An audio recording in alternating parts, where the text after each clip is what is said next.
Olá, bem-vindos ao Mais 365, um caminho diário com a Bíblia em que a história da salvação ilumina a nossa vida. Somos cada vez mais a fazer este percurso em que todos os dias tomamos consciência de que a nossa história faz mesmo parte da história da salvação que Deus anda a construir com a humanidade desde sempre.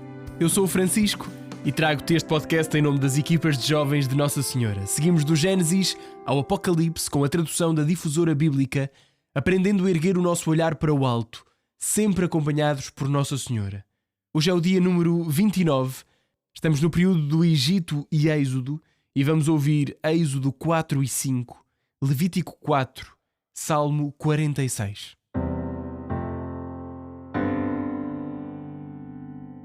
Êxodo 4. Moisés respondeu dizendo: E se eles não acreditarem em mim e não ouvirem a minha voz e disserem: O Senhor não te apareceu? O Senhor disse-lhe: O que é isso que tens na mão? Ele respondeu: Uma vara. Atira-a ao chão, disse ele. Atirou-a ao chão e ela transformou-se numa cobra, e Moisés fugiu dela. O Senhor disse a Moisés: Estende a tua mão e agarra-a pela cauda. Ele estendeu a sua mão e segurou-a com força, e ela transformou-se em vara na palma da sua mão. É para que eles acreditem que te apareceu o Senhor, o Deus dos seus pais, Deus de Abraão, Deus de Isaque e Deus de Jacó. Disse-lhe ainda o Senhor: Mete a tua mão no teu seio. Ele meteu a sua mão no seu seio e tirou-a fora. E eis que a sua mão estava coberta de lepra como neve.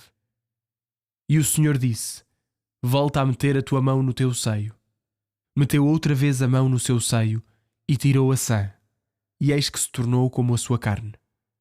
Se suceder que eles não acreditem em ti e não ouçam a voz do primeiro sinal, acreditarão no segundo sinal. E se suceder que não acreditem nestes dois sinais, nem escutem a tua voz, tomarás da água do rio e derramá-la-ás sobre a terra seca, e a água que tiveres tirado do rio transformar-se-á em sangue sobre a terra seca. Moisés disse ao Senhor: Mas, Senhor, eu não sou um homem dotado para falar, e isto não é de ontem, nem de anteontem, nem de desde que começaste a falar com o teu servo. Na verdade, tenho a boca e a língua pesadas. O Senhor disse-lhe: Quem deu ao homem uma boca? Quem torna alguém mudo ou surdo? Quem faz ver bem ou ser cego? Não sou eu, o Senhor? E agora vai, que eu estarei com a tua boca e te ensinarei o que deverás dizer. Ele disse: Eu te peço, Senhor, envia a mensagem pela mão de outro que queiras enviar. Acendeu-se então a ira do Senhor contra Moisés e disse: Não existe porventura Arão teu irmão, o levita?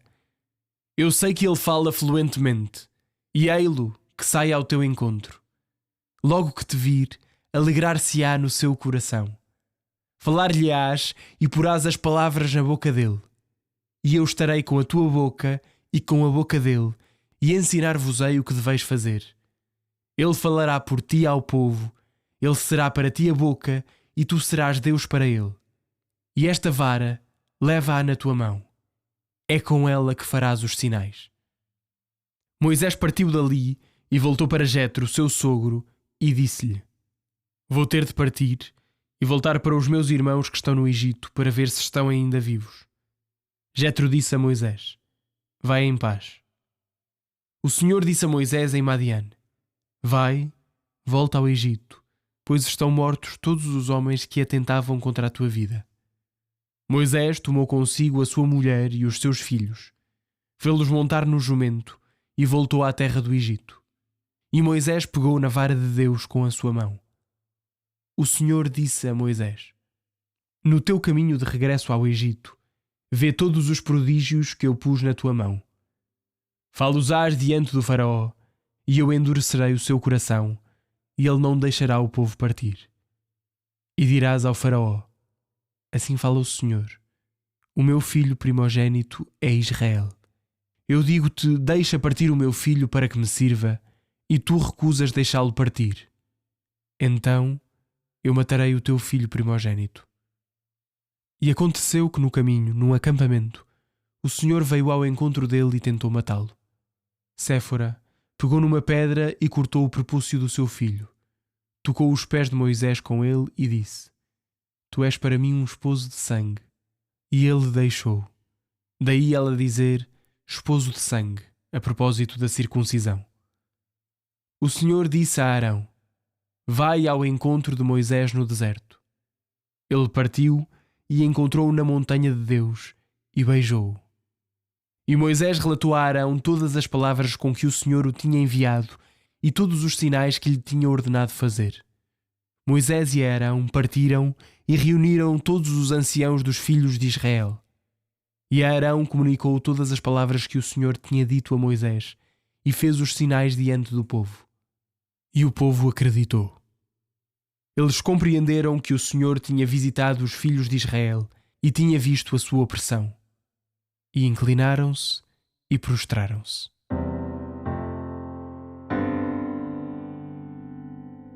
Êxodo 5. Depois disto, Moisés e Arão foram dizer ao faraó: Assim disse o Senhor, Deus de Israel: Deixa partir o meu povo para que eles celebrem para mim uma festa no deserto. O faraó disse: Quem é o Senhor, para que eu escute a sua voz e deixe partir Israel? Não conheço o Senhor e não deixarei partir Israel. Eles disseram: O Deus dos Hebreus saiu ao nosso encontro. Permite que vamos a 3 dias de caminho no deserto para oferecermos sacrifícios ao Senhor nosso Deus, para que não nos ataque com a peste ou a espada. Disse-lhes o rei do Egito: Moisés e Arão, porque sublevais o povo, afastando-o dos seus afazeres. Ide para os vossos carregamentos. O faraó disse ainda: Eis que agora o povo da terra é numeroso, e vós quereis fazê-los descansar dos seus carregamentos. Naquele dia, o faraó ordenou aos inspetores do povo e aos escribas, dizendo: Não continuareis a fornecer palha ao povo para fabricar os tijolos, como ontem e anteontem, que vão eles mesmos recolher a palha necessária. Mas a quantidade de tijolos que faziam ontem e anteontem imponde-a sobre eles sem lhes diminuir nada, porque são preguiçosos. É por isso que clamam dizendo: Vamos oferecer sacrifícios ao nosso Deus. Que se torne pesada a servidão sobre esses homens, para que se ocupem nela e não deem ouvidos a palavras mentirosas. Os inspetores do povo e os seus escribas saíram e disseram ao povo: Assim disse o faraó: Eu não vos darei mais palha. E de vós mesmos buscar palha onde a encontrardes, pois não haverá nenhuma redução do vosso trabalho. Então o povo dispersou-se por toda a terra do Egito para recolher restolho para servir de palha. Os inspetores constrangiam-nos dizendo: Completai o vosso trabalho de cada dia, como quando havia palha. E foram açoitados os escribas dos filhos de Israel, aqueles que os inspetores do faraó tinham posto sobre eles, dizendo: Porque não concluístes ontem e hoje a vossa conta de tijolos, como fazieis antes? Os escribas dos filhos de Israel foram queixar-se junto do faraó, dizendo: Porque procedes assim com os teus servos? Palha não a dão aos teus servos, mas tijolos dizem-nos: fazei-os. E eis que os teus servos são açoitados. Isto é um pecado contra o teu povo. Ele disse: Sois mesmo muito preguiçosos. E é por isso que dizeis: Vamos oferecer sacrifícios ao Senhor. E agora ide e trabalhai. Palha não vos será dada, mas vós tereis de dar o mesmo número de tijolos. Os escribas dos filhos de Israel viram-se em má situação ao dizer-lhes: Não reduzireis nada do número dos vossos tijolos, conforme o estipulado para cada dia.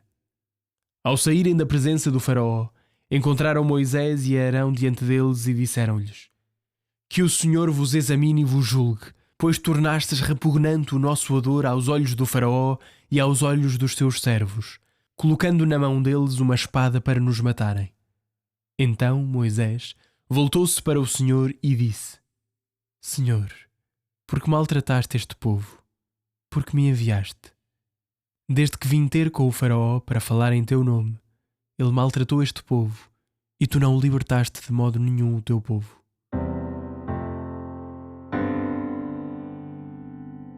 Levítico 4. O Senhor falou a Moisés nestes termos: Fala aos filhos de Israel e diz-lhes: se alguém pecou involuntariamente contra alguma coisa que o Senhor tenha proibido, deve proceder da seguinte maneira: se for um sacerdote consagrado quem pecou, tornando assim o povo culpado, oferecerá ao Senhor pelo seu pecado um novilho sem defeito em sacrifício expiatório. Levará o novilho à entrada da tenda da reunião, diante do Senhor, e imporá a mão sobre a sua cabeça.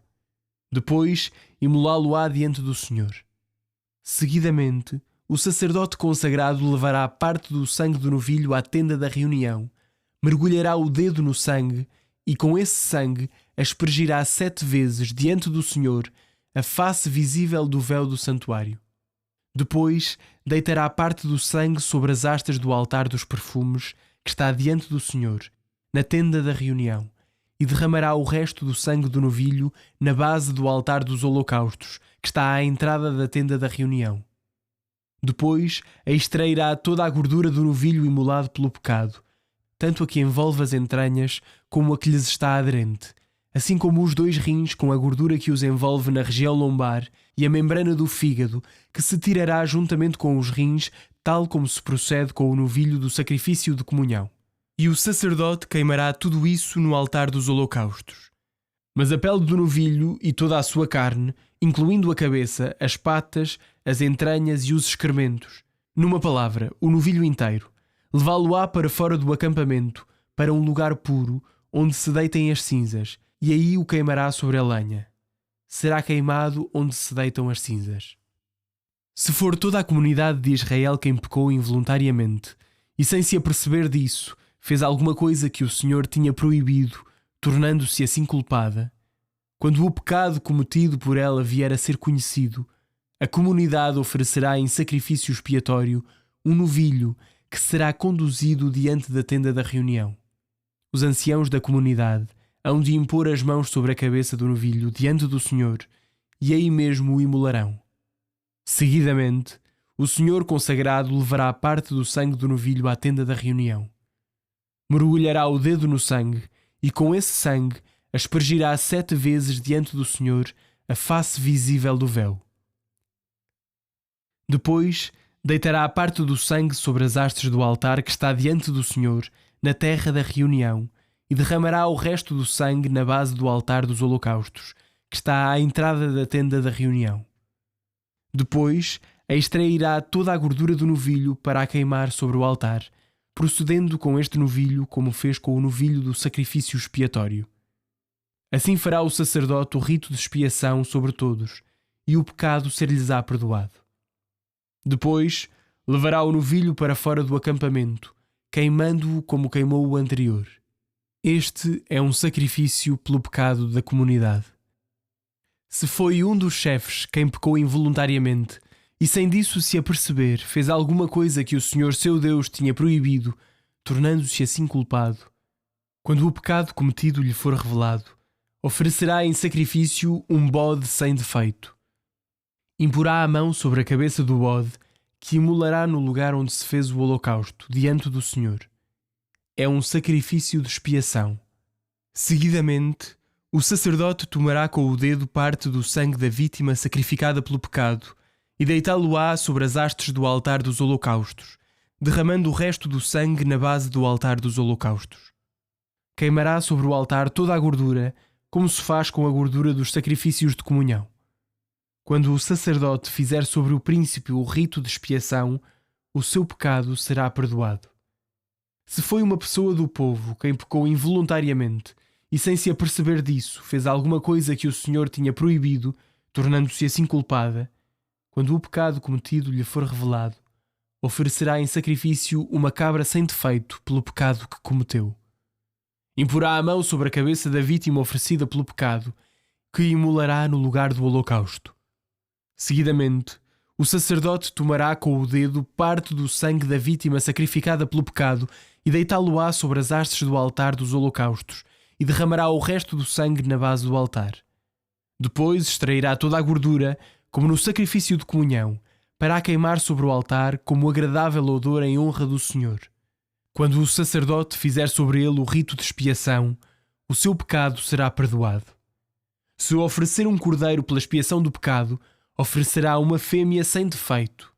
Imporá a mão sobre a cabeça da vítima oferecida pelo pecado, que imolará no lugar do holocausto. Seguidamente, o sacerdote tomará com o dedo parte do sangue da vítima sacrificada pelo pecado e deitá-lo-á sobre as hastes do altar dos holocaustos, e derramará o resto do sangue na base do altar. Depois extrairá toda a gordura, como no sacrifício de comunhão, para a queimar sobre o altar, como oferta queimada em honra do Senhor. Quando o sacerdote fizer sobre ele o rito de expiação pelo pecado que cometeu, este ser-lhe-á perdoado.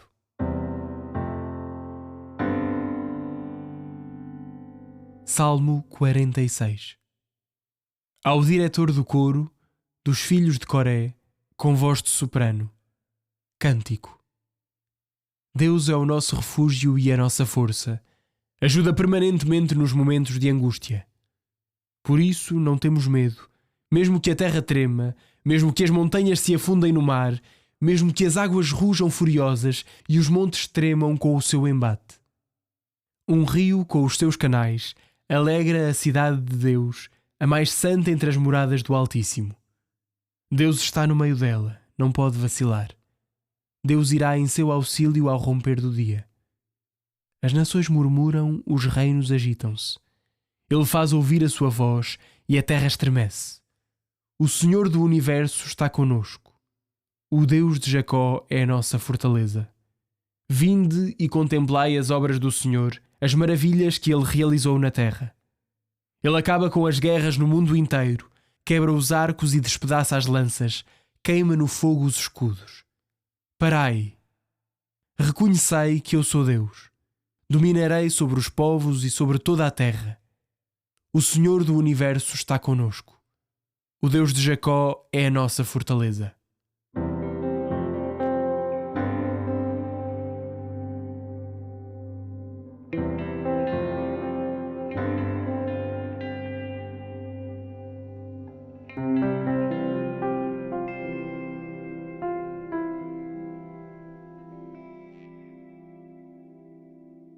Olá, eu sou o Padre Bernardo Trocado, das equipas jovens de Nossa Senhora, e como é bom estarmos a fazer este caminho.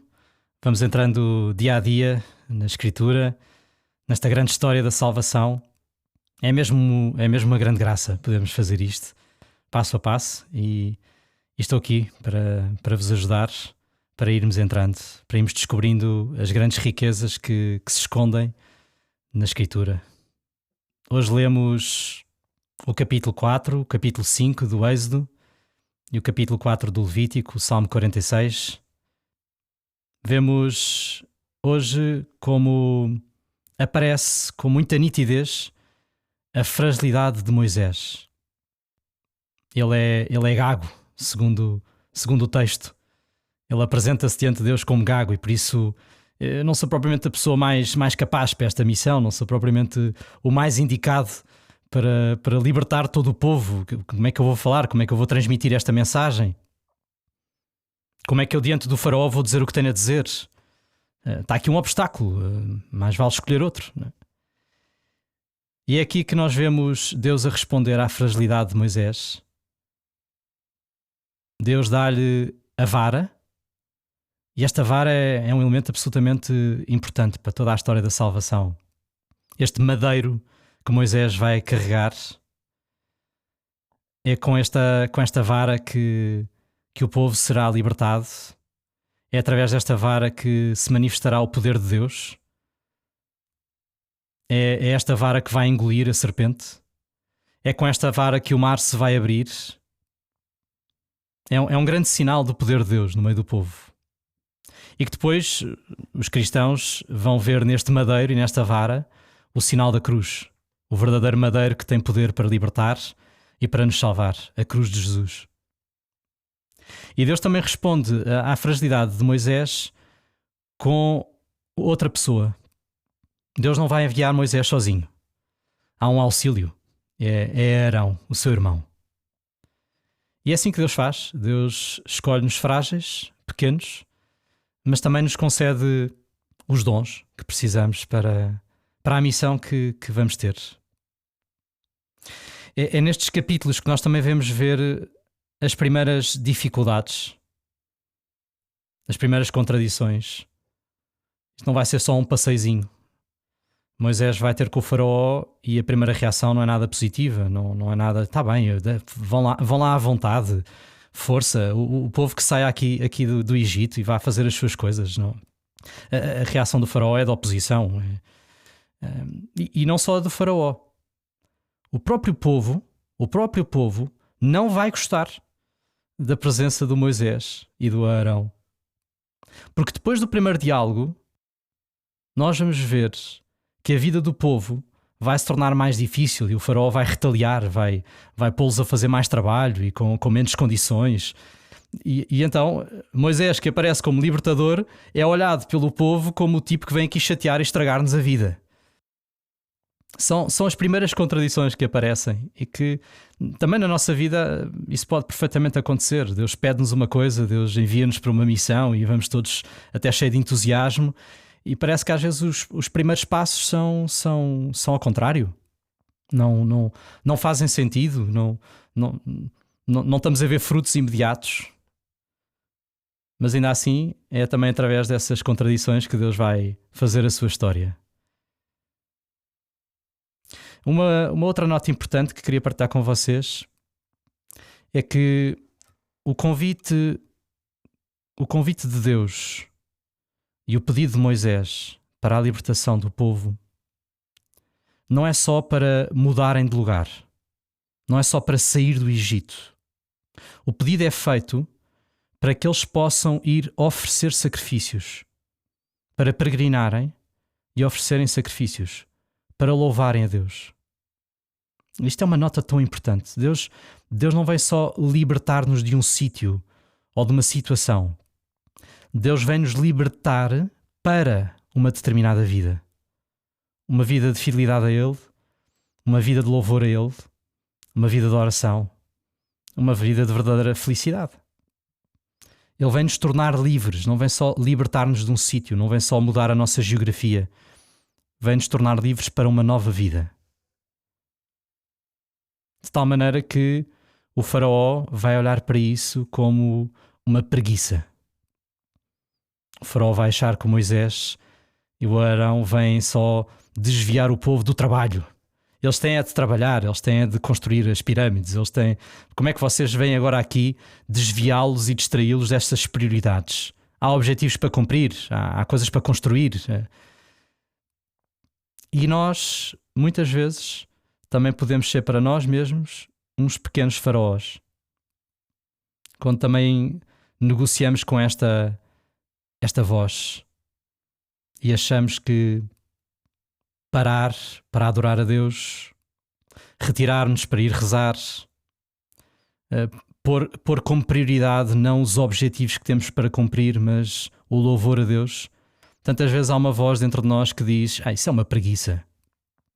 Isso é desviar-te da verdadeira finalidade da vida, que é trabalhar e fazer coisas e produzir. Pois o êxodo vem-nos mostrar o contrário. Então vamos pedir ao Senhor que nos dê esta verdadeira liberdade. Senhor Jesus, Tu vens até nós, vens-nos mostrar a verdade da vida, vens-nos mostrar que o nosso tempo não serve apenas para cumprir os objetivos, chegar a tempo dos prazos, produzir e produzir.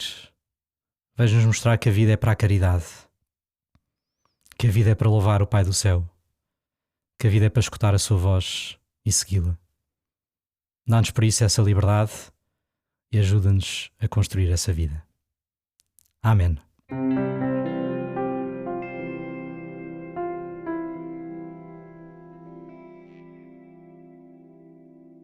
A minha alma glorifica o Senhor, e o meu espírito se alegra em Deus, meu Salvador. Porque pôs os olhos na humildade da sua serva, de hoje em diante me chamarão bem-aventurada todas as gerações. O Todo-Poderoso fez em mim maravilhas, santo é o seu nome. A sua misericórdia se estende de geração em geração sobre aqueles que o temem. Manifestou o poder do seu braço e dispersou os soberbos. Derrubou os poderosos de seus tronos e exaltou os humildes. Aos famintos encheu de bens e aos ricos despediu de mãos vazias. Acolheu a Israel seu servo, lembrado da sua misericórdia, como tinha prometido a nossos pais, a Abraão e à sua descendência para sempre. Glória ao Pai, ao Filho e ao Espírito Santo, como era no princípio, agora e sempre. Amém.